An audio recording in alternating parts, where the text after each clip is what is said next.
tanda-tanda orang munafik. Malas bagi laki-laki sholat jamaah di masjid. Sholat jamaah di masjid wajib bagi laki-laki, kecuali karena uzur syar'i seperti sakit atau hujan dan lain sebagainya. Orang-orang munafik sifatnya itu malas ke masjid, khususnya pada sholat isya dan subuh. Sangat berat sekali. Seberat-berat sholat bagi orang munafik, sholat isya dan subuh. Ke masjid, bukan di rumah. Kalau di rumah, perempuan. Antum mau jadi perempuan? Ya, tentunya. Sholat di rumah yang bagi perempuan lebih utama. Laki-laki wajib ke masjid. Andai kata sabda Nabi ini, sunnah Nabi ini mendapat tempat di hati kaum muslimin, saya kira masjid tidak bakal bisa menampung. Berbondong-bondong laki-laki muslim sholat 5 waktu di masjid seperti hari Jumat. Kalau mereka mau terhindar dari sifat nifak. Karena ciri-ciri yang sangat mencolok di antara sifat-sifat orang munafik, jauh dari masjid. Tidak mau ke masjid karena mereka memang tidak ada iman. Nah, kalau kita orang-orang yang telah beriman, tidak mau ke masjid, sholatnya di rumah, berarti kita mengikuti sifat mereka. Walaupun kita beriman, tidak kufur, tidak. Tapi ini nifak amali. Dan ini yang,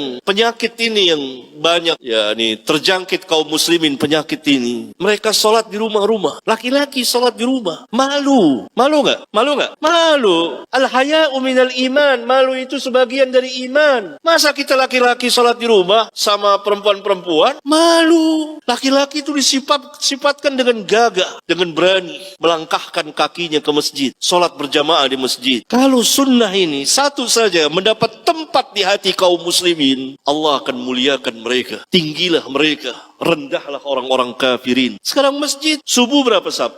Rata-rata ya kan? Berapa saf? Ada seperti ini? Nggak ada. Padahal kiri kanan depan belakang puluhan ratusan rumah-rumah kaum muslimin. Dalam satu keluarga ada berapa laki-laki? Bahkan yang lebih ajib lagi, orang-orang tua justru ke masjid. Lihat orang-orang tua yang di bawah umurnya nggak ke masjid, tidur, salat di rumah. Kita lihat ya orang-orang tua kan, orang tua di usia 70 melangkahkan kaki ke masjid. Allahu Akbar. Kau yang muda, yang usia 30, 40 malu seperti wanita. Kan nggak mau kita dicap banci. Itu sifat orang munafik, dan itu harus dihilangkan dari kaum muslimin. Dan itu mengerikan bagi orang-orang kafirin melihat kaum muslimin memenuhi masjid-masjid mereka di 5 waktu sholat. Karena mereka mengikuti sunnah Nabi mereka, mengikuti manhaj Nabi mereka, salat laki-laki di masjid, kecuali kalau uzur syar'i. Bahkan hatta sebagian kaum muslimin yang